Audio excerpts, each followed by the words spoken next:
Young, openly gay with an immigrant story, George Santos painted himself as a fresh face and successfully flipped New York's 3rd congressional district from Democrat to Republican. The district covers parts of Long Island and a small stretch of Queens. The New York Times reports much of what he said are lies, and no records could be found to back his claims of being a Baruch graduate who worked for Citigroup and Goldman Sachs. His opponents are speaking out.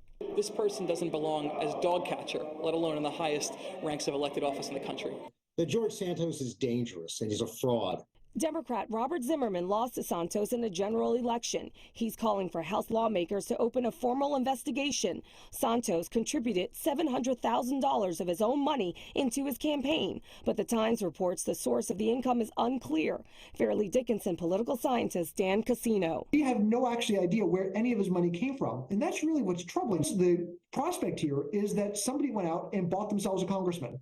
Experts say aside from lying about his age or residency in a fair election, Santos cannot be kept from being seated.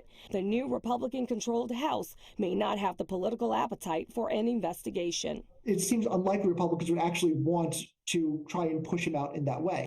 The New York State Democratic Party chairman says they did not drop the ball when it comes to opposition research. The Zimmerman campaign raised some of the inconsistencies, but it did not gain much traction with voters. The troubling signs were there. Someone who hasn't worked for a reputable firm has been, sued by 2 landlords for failure to pay rent is, in my judgment, not someone who's coming up with hundreds of thousands of dollars of their own money.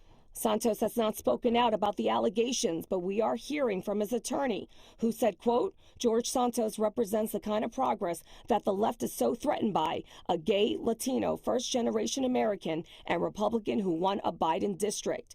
He goes on to accuse the Times of trying to smear Santos's name with defamatory allegations.